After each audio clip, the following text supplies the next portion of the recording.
I'm Jeff Altman, the Big Game Hunter. I'm the head coach for NoBSCoachingAdvice.com and JobSearchCoachingHQ.com.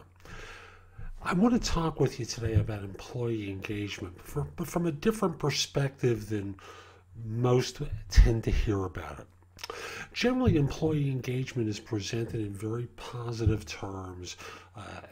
There are statistics quoted such as 32% of U.S. employees and 13% of international employees are rated as being fully engaged. And then there's the other numbers. So, for example, in the U.S., there is an enormous amount of people who are not engaged, and then there are the ones who are, quote, actively disengaged. Those people are actually oppositional to what you're trying to do. So generally, the goal is to try and move people up on the ranking scale. Now, I want to approach things very differently with you today and pose something that I'm not sure is going to be liked by the employee engagement professionals, but I think from a coaching perspective is very useful to you. If you're a business leader or if you're in HR, you want engaged employees, quite obviously, but what do you want them engaged in? Now, I want to think like a shareholder for a second. And I am a shareholder. I own a lot of mutual funds all over the world. And, when I think of employee engagement, I want employees engaged not just simply in Kumbaya stuff. I want them engaged in profit-making activities. And I want to remind everyone that if you took a moment to think back about what it was like in 2008 when the economy collapsed, well, obviously we now live in different times and things are a lot better as I do this at the end of 2016. But, recoveries, some people will say it's a great recovery. Some people will say it's a mediocre recovery. I'm just going to call it a recovery. Some recoveries are better than others, and they all come to an end. And the question is, how are you preparing your employees? How are you engaging your staff or the people in your charge for what the next phase might be like?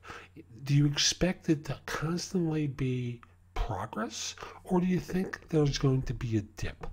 What can you do proactively, and how can you engage them in those activities as well? Now, I know the standard story about millennials is that they want to be doing things that have a socially good purpose. You can't do that if you're out of work, can you? Yes, you can volunteer, but eventually you do have to pay bills. So, I think in terms of overall, yes, you want to do positive sorts of things that engage people, but some of those things can involve where can we reduce our costs and to still deliver great service? How can we engage technology? What do you think?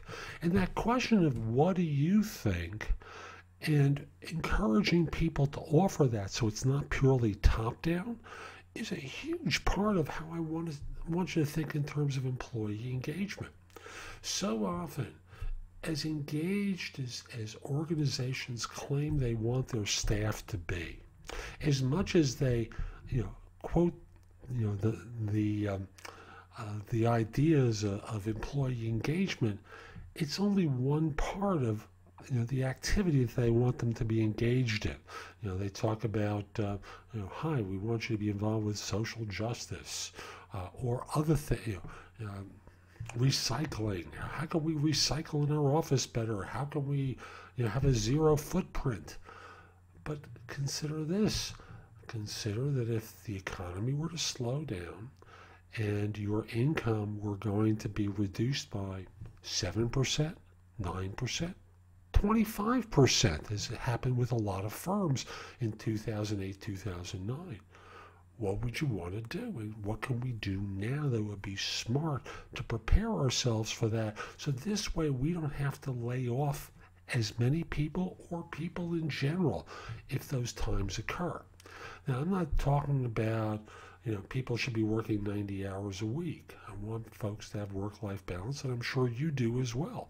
But what can be done now Think proactively because these people are in your care. And as a leader, that is part of your responsibility in engaging them, involving them in the tough decisions proactively and not just simply bringing them into the conference room and to let them know that they've been laid off. Hope you found this helpful. NoBSCoachingAdvice.com is my site, my channel on YouTube. The channel on YouTube is Jeff Altman Coach, I believe. So hope you find this helpful and follow me wherever you can. Have a great day. Take care.